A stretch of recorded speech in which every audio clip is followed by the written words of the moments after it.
Assalamualaikum warahmatullahi wabarakatuh. A'udzu billahi minasy syaithanir rajim. Bismillahirrahmanirrahim. Alhamdulillahi rabbil alamin. Wassalatu wassalamu ala asyrafil anbiya'i wal mursalin. Sayyidina Muhammad wa ala alihi wa sahbihi ajma'in. Subhanaka la ilma lana illa ma 'allamtana innaka antal alimul hakim.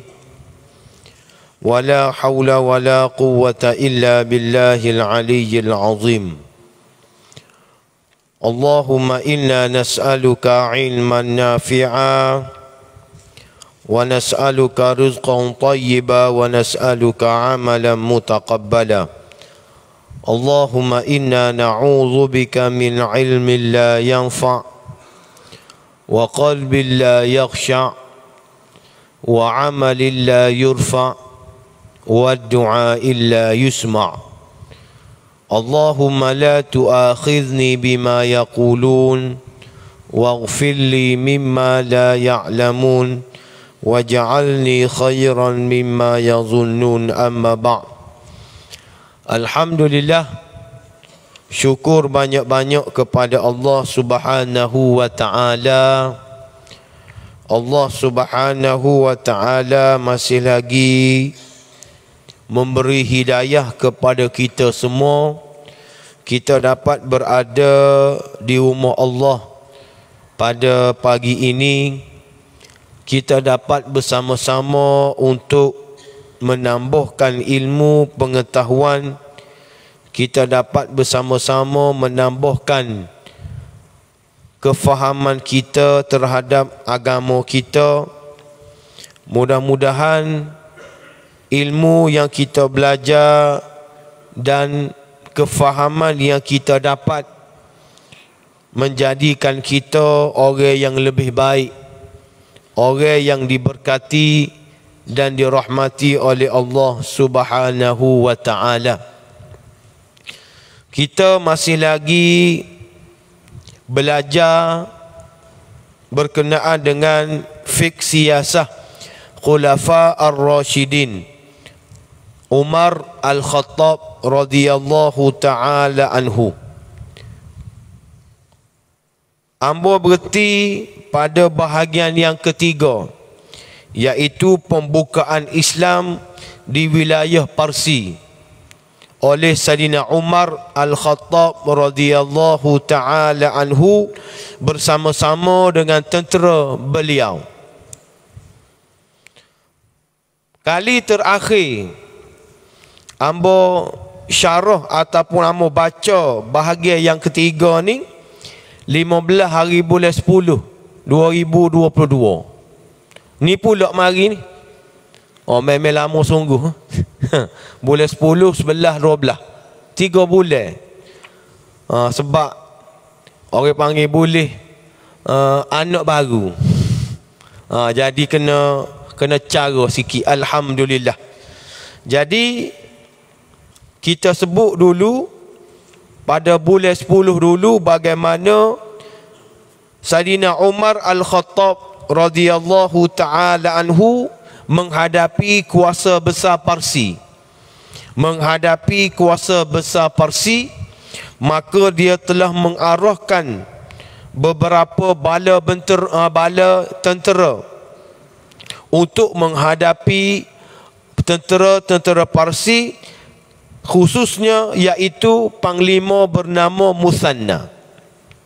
Setelah Sayyidina Umar al-Khattab radhiyallahu ta'ala anhu berjaya menewaskan tentera-tentera Parsi, walaupun dalam beberapa peperangan tentera-tentera Islam menghadapi kekalahan, tetapi akhir sekali tentera-tentera Islam menghadapi tentera Parsi mendapat kemenangan dalam pertempuran Al-Buaib.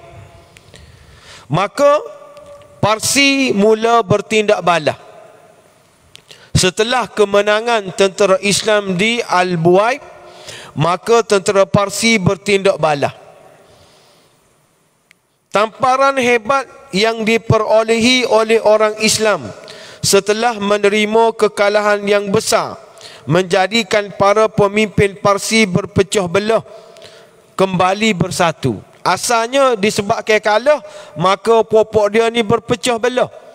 Maka disebabkan mengalami kekalahan yang banyak, maka mereka kembali bersatu, menyebabkan Al-Musanna menghadapi cabaran. Al-Musanna yang menjadi panglima utama dalam operasi menyerang Parsi, maka dia telah menghadapi cabaran. Al-Musanna yang masih uzur kerana mendapat luka yang masih belum sembuh dan pulih, terpaksa menghadapi cabaran baru. Bukan sahaja bala tentera Parsi yang disusun semula, bahkan pada masa yang sama turut menghadapi sebahagian penduduk wilayah yang murtad dan berpaling tada. Masa tu masih lagi ada orang-orang Islam yang murtad. Al-Musanna mengutuskan surat kepada Amirul Mukminin Umar Al-Khattab melaporkan suasana dan keadaan yang dihadapi. Umar mengarahkan Al-Musanna supaya bertindak di sekitar kedudukannya sementara menunggu ketibaan tentera tambahan. Pada masa yang sama, dikerahkan segala ahli pidato dan penyair untuk membangkitkan semangat jihad supaya kaum muslimin menyertai tentera bagi menghadapi Parsi. Ini kaedah yang digunakan oleh tentera-tentera Islam, iaitu kerah. Orang panggil ahli-ahli pidato dan juga penyair untuk bagi semangat kepada tentera-tentera Islam untuk menghadapi Parsi. Parsi ini kita tahu kuasa besar dunia. Kuasa besar dunia yang memerlukan kepada tentera yang ramai, memerlukan kepada kekuatan yang besar. Maka Umar sendiri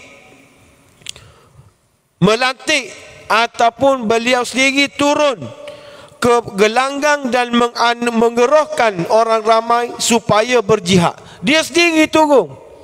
Sebelum ni dia duduk di Madinah, dia arah Musanna supaya ke Parsi, ke Iraq untuk menyerang tentera Parsi, tetapi disebabkan cabaran yang besar ini kerana bersatunya tentera-tentera Parsi menyebabkan Khalifah Umar turun sendiri ke gelanggang dan mengerahkan orang ramai supaya berjihad.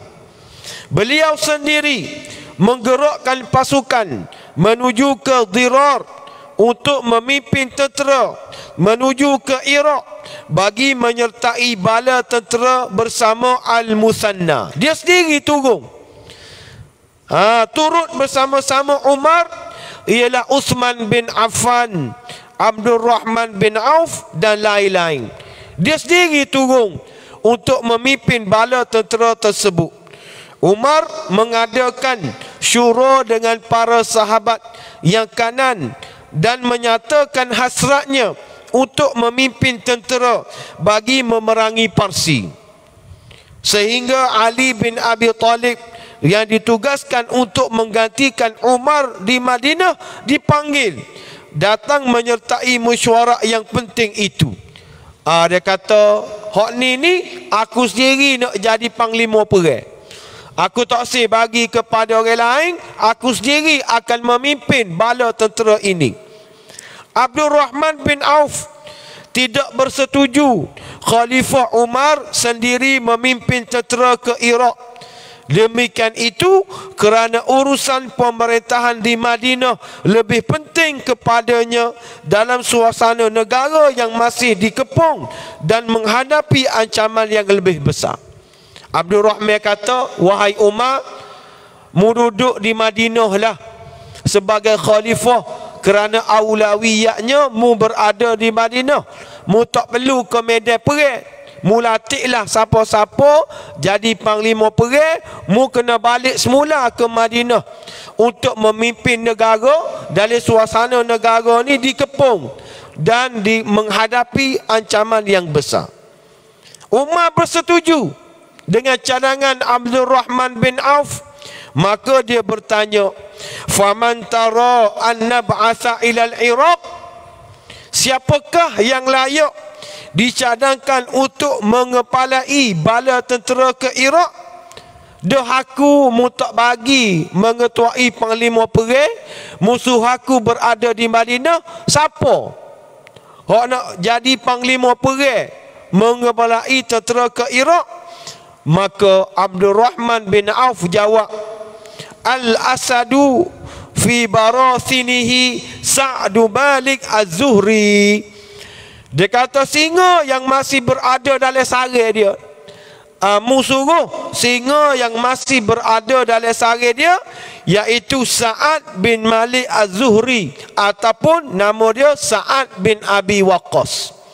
Mulatik dia lah, mulatik Sa'ad bin Abi Waqqas untuk mengepalai bala tentera menuju ke Iraq. Umar terus bersetuju apabila mendengar nama Sa'ad bin Abi Waqqas dicadangkan bagi mengetuai bala tentera ke Iraq. Umar setuju lalu, tak ada bangkangan. Dia tak buka kepada calon-calon lain, dia tak buka kepada nama-nama lain, dia terus terima cadangan daripada Abdul Rahman bin Auf untuk melantik Sa'ad bin Abi Waqqas. Akhirnya mereka bersetuju untuk melantik Sa'ad bin Abi Waqqas, salah seorang daripada 10 orang sahabat besar ketika hayat Rasulullah sallallahu alaihi wasallam. Kedudukannya setanding dengan Abu Ubaidah Al-Jarrah yang ditugaskan ke Syam bagi menghadapi Rom. Sa'ad bin Abi Waqqas juga adalah daripada kalangan keluarga Rasulullah yang terawal menganut agama Islam. Padahlah, sebab itulah Sa'ad bin Abi Waqqas atau Nabi sallallahu alaihi wasallam menerima cadangan daripada Abdul Rahman bin Auf. Kerana apa? Kerana kehebatan yang dimiliki oleh Sa'ad bin Abi Waqqas. Sa'ad bin Abi Waqqas ni biar kita kenal lah. Kebetulan kita baca nama dia, nama ni adalah sahabat yang besar, sahabat yang hebat. Sa'ad bin Abi Waqqas ini dia ada beberapa kelebihan yang Allah Subhanahu wa taala bagi kepada dia. Mula-mula sekali dia pak saudara kepada Nabi. Khal, dia pak saudara kepada Nabi sallallahu alaihi wasallam. Tetapi pak saudara pun kalau tak peluk agama Islam tak jadi juga. Pak saudara pun kalau tak peluk agama Islam tak jadi juga. Kebetulan Sa'ad bin Abi Waqqas ini dia di antara orang hak mula-mula peluk agama Islam. Orang hak mula-mula peluk agama Islam ataupun disebut sebagai as-sabiqunal awwalun. Kita baca dalam sirah Nabawiyah, Sa'ad bin Abi Waqqas adalah orang yang ke-8. Orang yang ke-8 memeluk agama Islam. Maknanya top 10 lah. Ranking 10 ke atas. Yang pertama amo baca sama-sama dah Sayyidatina Khadijah binti Khuwailid. Yang kedua sepupu Nabi iaitu Sayyidina Ali bin Abi Talib. Yang ketiga anak angkat Nabi Zaid bin Harisah. Orang yang keempat Abu Bakar As-Siddiq radhiyallahu taala anhu. Ni orang yang keempat. Hasil dakwah daripada Abu Bakar, maka masuklah orang yang kelima iaitu Uthman bin Affan radhiyallahu taala anhu. Orang yang keenam Zubair bin Awam. Yang ketujuh Abdul Rahman bin Auf. Ke-8 Sa'ad bin Abi Waqqas. Yang ke-9 Talhah bin Ubaidillah. Jadi 9 ni ulama-ulama sirah dia panggil An-Nafar As-Samaniyah. An-Nafar As-Samaniyah, kumpulan 9. Kumpulan 9 ni orang yang mula-mula peluk agama Islam lah. Yang ke-8-nya adalah Sa'ad bin Abi Waqqas. Dia pak saudara Nabi. Yang kedua pula, dia orang yang terawal memeluk agama Islam. Dan yang ketiga, dia ni adalah 10 orang sahabat Nabi hak Nabi jamin syurga. Allahu Akbar. Dia hidup lagi. Nabi SAW kata, mu masuk syurga. Nabi kata asyaratun fil jannah. Nabi kata 10 orang ni masuk syurga. Abu Bakar fil jannah, wa Umar fil jannah, wa Uthman fil jannah, wa Ali fil jannah, wa Zubair fil jannah, wa Talha fil jannah, wa Ibn Auf fil jannah, wa Sa'd fil jannah, wa Sa'id bin Zaid fil jannah, wa Abu Ubaidah al-Jarrah fil jannah. 10 orang. Jadi 10 orang ni termasuklah Sa'ad bin Abi Waqqas. Sebab tu Sayyidina Umar dengar Sa'ad bin Abi Waqqas ni pakai tak tolak dah. Pakai tak tolak kerana dia adalah calon yang hebat. 3. Mula-mula dia pak saudara Nabi. Yang kedua, dia ni orang mula-mula peluk agama Islam. Yang ketiga, dia dijamin syurga oleh Allah Subhanahu wa ta'ala. Yang keempat, dia tak pernah miss peperangan bersama-sama dengan Nabi sallallahu alaihi wasallam. Tak pernah miss.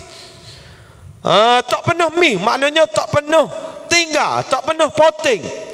Peperangan bersama-sama dengan Nabi sallallahu alaihi wasallam. Berapa banyak perang Nabi ni? Sebagaimana Abu sebut sama-sama dah, bahasa Arab ni perang dia ada 2. Dia tak sama dengan bahasa Melayu. Mau ulang balik. Munggu lama tak mari kita ulang balik. Pertama dia panggil Sariyah. Sariyah ni Nabi duduk di Madinah, Nabi latih sahabat-sahabat dia jadi panglima perang. Dia panggil Sariyah. Sariyah ni mengikut Ibnu Hajar berapa banyak? 70 kali Sariyah. Nabi duduk di Madinah, tapi Nabi latih sahabat-sahabat dia jadi panglima perang. Tu orang panggil Sariyah, perang juga. Cuma Nabi wakil kepada sahabat-sahabat dia. Yang kedua dia panggil Ghazwah. Ghazwah ni perang yang mana Nabi jadi panglima perang. Nabi sendiri jadi panglima perang. Nabi tak latih sahabat lain jadi panglima perang. Hak ni berapa? Hak ni ulama khilaf. Ada kata 21, ada kata 25, ada kata 27. Maknanya Sa'ad bin Abi Waqqas ni 27 peperangan dengan Nabi ni dia ada berlaku. Yang keempat, yang kelima, dia ni ada kelebihan ahli Badar. Bila tak rajin miss perang dengan Nabi gak, maknanya perang Badar ni dia ada jugalah. Dia perang Badar ni Allah Ta'ala bagi kelebihan. Faqad ghafartu lakum, buatlah gapo mu nak buat, aku akan ampunkan dosamu. Allah Ta'ala bagi lesimsa. Buatlah gapo mu nak buat, Allah Ta'ala tidak akan ambil tindakan kepada kamu. Allah Ta'ala akan maafkan kamu. Jadi 5 kelebihan yang ada kepada Sa'ad bin Abi Waqqas. Dan dia juga disebut dalam sirah Nabawiyah. Dia adalah orang yang terakhir. 10 orang sahabat masuk syurga ni hak mati. Orang lain mati belaka, dia orang yang terakhir mati. Umur dia mati bila? Umur dia mati ketika mana umur dia 85 tahun. Fa umruhu ala tahdid 85 tahun. Umur dia berapa? 85 tahun. Tapi kenapa saat-saat kematian dia Allah Ta'ala uji dia? Gapo Allah Ta'ala uji dia? Isabatuhu bil umma fi akhir umri. Allah Ta'ala buta ke mata dia. Allahu Akbar. Allah Ta'ala buta mata. Mata dia tak nampak, mata dia jadi buta. Ni ujian Allah Subhanahu wa Ta'ala kepada Sa'ad bin Abi Waqqas ketika mana umur dia 85 tahun. Dia meninggal dunia dalam keadaan mata dia buta. Sebab tu Saidina Umar bila dengar nama Sa'ad bin Abi Waqqas tak kecek banyak, kerana kehebatan dan juga kealiman yang ada kepada Sa'ad bin Abi Waqqas. Umar memanggil Sa'ad bin Abi Waqqas datang menghadapnya di Madinah dan menyampaikan pesanan yang berikut. Maka Saidina Umar panggil Sa'ad bin Abi Waqqas ke Madinah, aku nak pesan kepadamu. Pesanan ni banyaklah, banyak sangat panjang pesanan dia. Cuma dia kata sini peringatan kepada Sa'ad bin Abi Waqqas adalah supaya beliau tidak bermegah dengan kedudukannya sebagai antara orang yang terawal memeluk Islam dan mempunyai hubungan kekeluargaan dengan Rasulullah, walaupun tanpa dinafikan ada kelebihannya. Jadi Saidina Umar panggil Sa'ad bin Abi Waqqas, aku nak latih mu panglima perang, tapi mu jangan suhu lah. Mu jangan suhu, mu jangan megah, kerana mu ni orang yang mula-mula peluk agama Islam, mu ni an-nafar as-samaniyah, mu tak perlu suhu. Dan mu tak perlu suhu jugalah, mu ni pak saudara kepada Nabi, walaupun ada kelebihan-kelebihan dia, tetapi mu jangan menonjol, jangan duduk suhu sangat, jangan duduk tunjuk manggok. Kata agak duduk tunjuk manggok, tunjuk debel. Sebab mu ni orang terawal, mu ni juga orang yang mempunyai kaitan, iaitu pak saudara kepada Nabi SAW. Ni pesanan Saidina Umar. Saidina Umar ni dia bisa, dia hebat. Kita baca dalam kisah dia bagaimana ketika mana Khalid bin Al-Walid memimpin panglima perang, maka viral lah di kalangan sahabat. Dulu tidak viral lah ni, geger viral di kalangan sahabat Nabi ni. Kalau Khalid bin Al-Walid jadi panglima perang, puak kita jangan bimbang, tentu benar. Tentu benar. Kalau Khalid bin Al-Walid jadi panglima perang, mu tak usah bimbang lah, tentu benar. Maka viral di kalangan sahabat Nabi. Saidina Umar dengar sahabat-sahabat kata, kalau Khalid bin Al-Walid jadi panglima perang, mana-mana perang, kita tak usah bimbang lah. Maka Khalid bin Al-Walid dalam satu peperangan, Nabi ganti dia dengan orang lain. Nabi ganti Khalid bin Al-Walid dengan orang lain. Sebab apa? Sebab suruh sahabat-sahabat Nabi ni nampak menang dalam perang ni bukan sebab Khalid, tetapi kerana bantuan daripada Allah Subhanahu wa ta'ala. Jangan bergantung dengan orang. Jangan bergantung dengan orang. Menang kau kalah, itu adalah pertolongan daripada Allah Subhanahu wa ta'ala. Kita baca dalam kisah Isra' wal Mi'raj. Kenapa berlakunya Isra' wal Mi'raj? Kerana 3 sebab. Pertama, kematian Abu Talib. Yang kedua, kematian Sayyidatina Khadijah. Yang ketiga, kerana dakwah Nabi ke Taif ditolak oleh penduduk Taif. Mula-mula Abu Talib mati, 50 hari selepas pada tu Sayyidatina Khadijah telah meninggal dunia.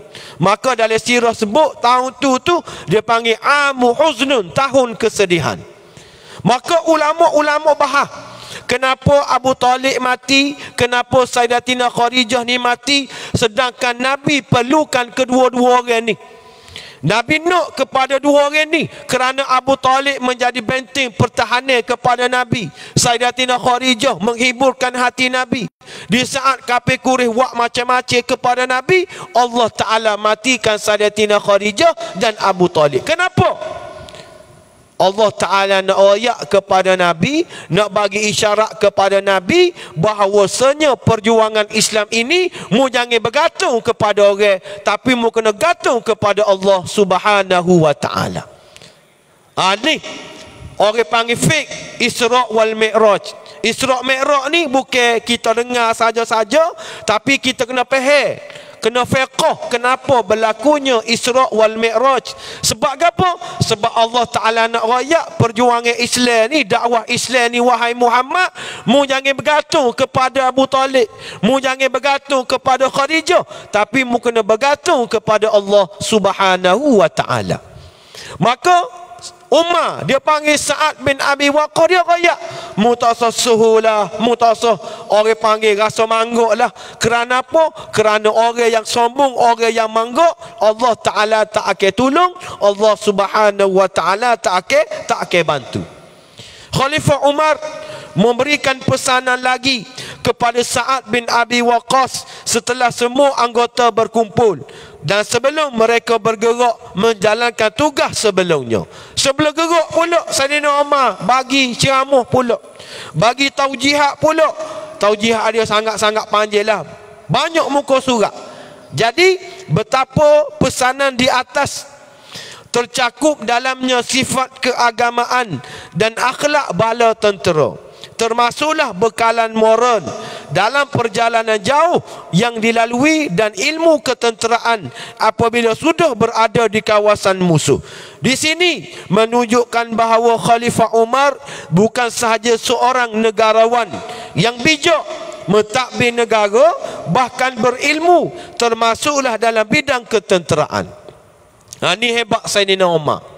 Dia bukan setakat orang panggil boleh memimpin negara, tetapi dalam bab ketenteraan juga Sayyidina Umar orang yang hebat. Seterusnya Amirul Mukminin Umar mengarahkan Sa'ad bin Abi Waqqas agar setiap masa menghantar maklumat kepadanya supaya menerima arahan yang perlu berikutnya. Akhir sekali Al-Musanna wafat. Panglima Al-Musanna berada dalam keadaan makin tenang dan terus beroleh syahid akibat kecederaan yang dialaminya. Berita kewafatan Al-Musanna itu diterima ketika mana bala tentera yang dipimpin oleh Sa'ad bin Abi Waqqas tiba di bumi Iraq, satu wilayah Parsi yang telah berjaya dibebaskan dan berhenti di tempat bernama Zarut. Namun begitu, sebelum meninggal dunia, beliau meminta supaya ditulis surat wasiat kepada Sa'ad bin Abi Waqqas. Sebelum dia mati, dia tulis surat. Al-Musanna dia tulis surat kepada Sa'ad bin Abi Waqqas. Antara wasiatnya adalah supaya bertindak menyerang musuh ke dalam wilayahnya sebelum musuh berjaya masuk ke kawasan yang sudah dibebaskan di tempat yang hampir dengan perbatasan. Ini pesannya Al-Musanna. Selain itu, tentera Islam dilarang daripada masuk terlalu jauh ke dalam satu kawasan sehingga terputus hubungan di antara satu sama lain. Sekiranya berjaya, boleh diteruskan lagi kemarahan selepasnya. Mereka juga hendaklah mengetahui sepenuhnya kedudukan muka bumi negeri yang menjadi sasaran dan bertindak dengan gagah berani tanpa teragak-agak. Hebat tentera Islam ni. Dalam bab perang memang bijak. Dia kaji belakang, tepat tu, tepat ni, bagaimana strategi perangnya, bagaimana. Hak masyhur sekali gak Khalid bin Al-Walid. Khalid bin Al-Walid menyusun orang panggil bala tentera Islam ni dengan macam-macam bentuk burung lah, ada sayap lah, ada berapa. Dia sampai ke saat ni pun orang kafir masih lagi mengkaji dan mengagumi strategi perang yang dilakukan oleh Khalid bin Al-Walid dalam setiap peperangan. Kita kena bangga bahawasanya orang Islam ni mendahului daripada orang-orang kafir dari bab ketenteraan. Dari semua bidang-bidang pun orang Islam dulu. Cuma orang kafir ni dia ambil ilmu orang Islam, lepas tu dia buat akhir sekali dia kata ni hak dia. Sedangkan apa yang berlaku, apa yang ada di atas muka bumi ini dan segala-galanya itu bermula daripada orang-orang Islam. Ini kehebatan yang ada kepada tentera-tentera Islam dan ada kepada ulama-ulama zaman dahulu. Wasiat di atas ialah hasil daripada pengetahuan dan pengalamannya yang paling lama dalam menghadapi tentera Parsi. Antara wasiatnya juga adalah supaya menjaga ahli keluarganya. Bila Al-Musanna ni mati, maka mu jagalah ahli keluarga aku, dia kamu berkahwinlah dengan bekas isteri aku ni. Bukan setakat jaga keluarga, bagi pula isteri dia ni kepada Sa'ad bin Abi Waqqas untuk dia jaga. Siapa tak say kepada Sa'ad? Pok saudara Nabi, orang didami syurga, orang yang dimaafkan oleh Allah Ta'ala. Siapa tak say bagi anak dia, isteri dia kepada Sa'ad bin Abi Waqqas kerana nak mendapat syafaat, nak mendapat kelebihan yang ada kepada diri Sa'ad bin Abi Waqqas. Maka sebab itulah hadirin hadirat muslimin dan juga muslimat yang dirahmati Allah, tentera-tentera Islam ni berkobar-kobar untuk berlawan dengan Parsi, berkobar-kobar untuk berhadapan dengan Parsi. Bukan setakat Parsi, begitu juga dengan tentera-tentera Rom, begitu juga dengan musyrikin Mekah. Di mana-mana musuh-musuh Allah Ta'ala, orang Islam, tentera Islam ni, dia nak perang dengan musuh-musuh Allah Ta'ala dan mereka ingin syahid. Kenapa mereka ingin syahid? Kerana banyak ganjaran, banyak pahala yang Allah Ta'ala berikan kepada orang yang syahid. Kita baca dalam kitab fiqh, syahid ni ada 3. Dalam kitab fiqh kata syahid ni ada 3. Yang pertama syahid dunia akhirat, yang kedua syahid dunia, yang ketiga syahid akhirat. Syahid dunia akhirat ni tentera-tentera Islam berlawan dengan orang kafir kerana Allah Ta'ala.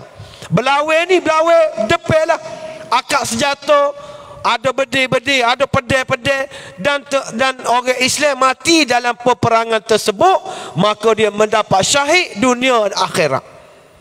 Tapi niat dia kerana Allah, maka hukumnya bagaimana? Dia haram dimandikan, dia haram dikafankan, dan dia ditanam dengan pakaian dia. Bapa haras mayat, malaikat sejuta ni berebut nak semaya jenazah kepada jenazah hak mati syahid. Tu syahid dunia akhirat. Yang kedua syahid dunia. Syahid dunia ni dia mati berlawan dengan orang kafir di medan peperangan, tapi niat bukan kerana Allah. Niat dia nak suruh orang sebut nama dia. Niat dia kerana suruh nak tunjuk dia hebat, nak tunjuk dia bisa. Maka kalau dia mati sebagaimana syahid dunia akhirat tadilah, tapi di akhirat kelak tak ada go satu, tak ada kelebihan, tak ada syafaat go satu di akhirat kelak. Yang ketiga syahid akhirat. Syahid akhirat ni selain daripada syahid dunia akhirat dan juga syahid dunia, antaranya apa? Disebut dalam kitab orang yang mati menegakkan agama Allah. Orang yang mati kerana menegakkan agama Allah, orang yang mati kerana mempertahankan agama, maka dia mendapat syahid dunia. Syahid dunia ni dia disembahyangkan, dia dikafankan, dan dia ditanam ke dalam tanah, dalam kain kafan dia, tapi di akhirat kelak dia mendapat pahala syahid oleh Allah Subhanahu wa Ta'ala. Gapo kelebihan syahid ni? Dalam kitab, dalam hadis Nabi sebut ada 7 kelebihan orang mati syahid. Yang ketujuh, ambil yang ketujuh lah. Gapo dia? Dia dapat memberi syafaat kepada 70 min aqarib. Dia dapat memberi syafaat kepada 70 orang keluarga dia. Kalau hak mati ni ayah, dia boleh tarik anak dia, boleh tarik isteri dia, boleh tarik pok saudara dia, boleh tarik siapa 70 orang. Orang yang mendapat pahala syahid oleh Allah Subhanahu wa Ta'ala. Maka kita orang yang masih hidup lagi, walaupun kita tidak berdepan dengan musuh di medan peperangan, tapi kita berusaha dia kita mendapat, orang panggil peluang untuk mendapat syahid dunia dengan cara kita menegakkan agama Allah, dengan cara kita mempertahankan agama Allah. Insya-Allah mudah-mudahan kita mendapat syahid dunia oleh Allah Subhanahu wa Ta'ala, tapi dengan syarat ikhlas kerana Allah Ta'ala. Kalau dalam hadis Nabi kata bisidqin, man sa'ala syahadata bisidqin balaghahu Allahu manazil syuhada wa imma ta'ala firashi atau kama qala, rawahu Muslim. Siapa-siapa yang minta dengan Allah Ta'ala untuk mati syahid, Mati syahid tu ikhlas kerana Allah. Sungguh-sungguh nak mati syahid. Memperjuangkan agama, tegak ke agama, petih ke agama kerana Allah. Bukan kerana tu, bukan kerana ni. Ballaghahullahu manazil syuhada. Tiba-tiba dia mati, di akhirat kelak Allah Ta'ala letakkan dia sebaris dengan syuhada yang mati dalam medan peperangan. Wa imma ta'ala firashi. Sekalipun dia mati atas katil dia. Dia sakit, duduk atas katil. Sepanjang masa dia duduk atas katil. Tetapi masa hidup dia, masa dia sihat, dia perjuang ke agama, dia jaga agama, dia pertahan agama. Tiba-tiba dia jatuh sakit, maka mati dia walaupun atas katil. Di akhirat kelak manazil syuhada, Allah Ta'ala letak sebaris dengan syuhada yang telah syahid di medan peperangan, di ma'rakah. Maka kita orang yang masih hidup ini, peluang kita terbuka luas untuk kita mendapat syahid dunia. Sekiranya kita ikhlas untuk jaga agama kita, kita ikhlas untuk mempertahankan agama kita, insya-Allah mudah-mudahan Allah Ta'ala bagi peluang kepada kita, bagi semangat kepada kita untuk kita jaga agama kita, untuk kita pertahankan agama kita sampailah Allah Ta'ala matikan kita, insya-Allah. Cukup sakat tu dulu. Mudah-mudahan Allah Ta'ala panjangkan umur kita, Allah Ta'ala ampunkan dosa kita. InsyaAllah kita sambung boleh depan berdakwah sebelum berperang. Aqulu qali hadza wa sazimali walakum. Wassalamualaikum warahmatullahi wabarakatuh. أعوذ بالله من الشيطان الرجيم بسم الله الرحمن الرحيم الحمد لله رب العالمين والصلاة والسلام على أشرف الأنبياء والمرسلين سيدنا محمد وعلى آله وصحبه أجمعين اللهم اختم لنا بحسن الخاتمة ولا تختم علينا بسوء الخاتمة ربنا آتنا في الدنيا حسنة وفي الآخرة حسنة وقنا عذاب النار وصلى الله على سيدنا محمد وعلى آله وصحبه وبارك وسلم وآخر دعوانا أن الحمد لله رب العالمين.